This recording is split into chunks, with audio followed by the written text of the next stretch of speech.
তার সাথে বসে খাইছে সে গুলশানে একটা বাসায়। ওই হারুন সাহেবের যে মেয়েকে প্রয়োজন পড়তো সেই মেয়ের সাথে কথা বলতো মেয়ে, ওই মেয়ে ওরে ফোন দিয়ে নেওয়া, ওর বাসার মধ্যে বসে ওরা ড্রিঙ্কস করছে। এইগুলো সব ধরনের। ডিবি হারুনের যে মেয়ে ভালো লাগতো তার ব্যবস্থা করে দিত লাইলা।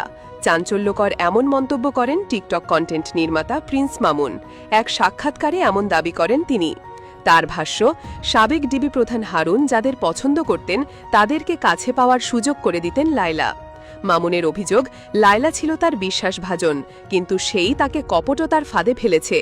মামুন জানান, একদিন তাকে ডিবি অফিসে ডেকে পাঠান হারুন। শুরুতে তিনি ভেবেছিলেন কোনো গুরুত্বপূর্ণ বিষয়ে আলোচনা হবে, কিন্তু সেখানে গিয়ে বুঝতে পারেন তাকে একটি পরিকল্পিত ফাঁদে ফেলা হয়েছে।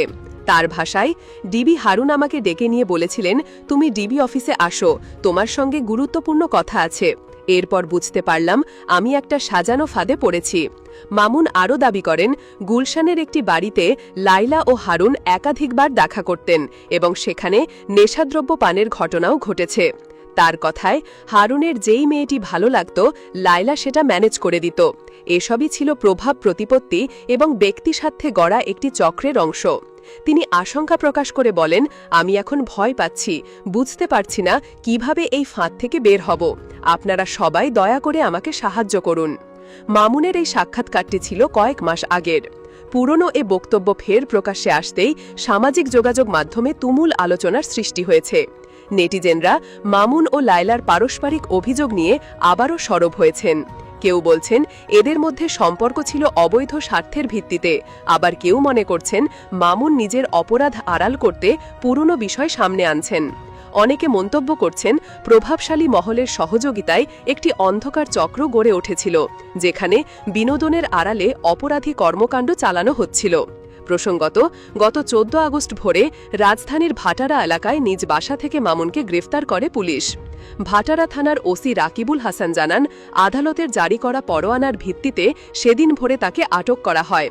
এর আগে গত বছরের 11 জুন রাজধানীর ক্যান্টনমেন্ট থানায় দায়ের করা এক সম্ভ্রমহানির মামলায় কুমিল্লা থেকে গ্রেফতার করা হয়েছিল মামুনকে। সে মামলায় অভিযোগ আনা হয়, বিয়ের প্রলোভন দেখিয়ে সহকর্মী নারী টিকটকার লাইলাকে তিনি শারীরিকভাবে নিপীড়ন করেছেন। অভিযোগটি প্রকাশ্যে আসার পর অনলাইনে ব্যাপক আলোচনার সৃষ্টি হয়। সমর্থকরা নিরপেক্ষ তদন্ত দাবি করলেও সমালোচকেরা বলেছিলেন, টিকটক খ্যাতির আড়ালে অপরাধ আড়াল করার একটি সংস্কৃতি দেশে গড়ে উঠছে। নারী নিপীড়নের মামলার পাশাপাশি মামুনের বিরুদ্ধে আরও কয়েকটি মামলা চলমান রয়েছে। চলতি বছরের 4 ফেব্রুয়ারি ঢাকার সিএমএম আদালত মামুনের বিরুদ্ধে লাইলার দায়ের করা আরেক মামলায় অভিযোগ গঠন করেন। অভিযোগ ছিল, মামুন লাইলাকে প্রহার করেছেন এবং প্রাণ কেড়ে নেওয়ার চেষ্টা করেছেন। এ মামলায় 1 মার্চ সাক্ষ্য গ্রহণের দিন নির্ধারণ করা হয়। ফলে অন্তত 3টি মামলায় মামুন বর্তমানে আদালতের জবাবদিহির মধ্যে রয়েছেন। প্রিন্স মামুনের উত্থান মূলত সোশ্যাল মিডিয়া, টিকটক ও লাইকি প্ল্যাটফর্মের মাধ্যমে। সেখানে বিভিন্ন মিউজিক ভিডিও ও কন্টেন্ট পোস্ট করে তিনি দ্রুত জনপ্রিয়তা অর্জন করেন। তরুণ প্রজন্মের একটি অংশ তার ভিডিও পছন্দ করলেও আর এক অংশের সমালোচনা ছিল তার কন্টেন্টের নেতিবাচক প্রভাব নিয়ে। সামাজিক যোগাযোগ মাধ্যমে অনেকে মনে করছেন মামুনের জনপ্রিয়তা তরুণ সমাজের জন্য এক ধরনের সতর্কবার্তা। তারা বলছেন, জনপ্রিয়তার মোহে পড়ে অনেক তরুণ অপরাধের পথে ঝুঁকছে।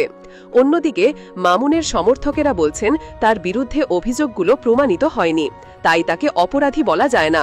তাদের দাবি, তাকে কপটতার জালে ফেলে ফাঁসানো হচ্ছে। তবে সমালোচকরা মনে করেন, একজন পাবলিক ফিগার হিসেবে মামুন এবং লাইলার উচিত ছিল সব ধরনের বিতর্ক এড়িয়ে চলা।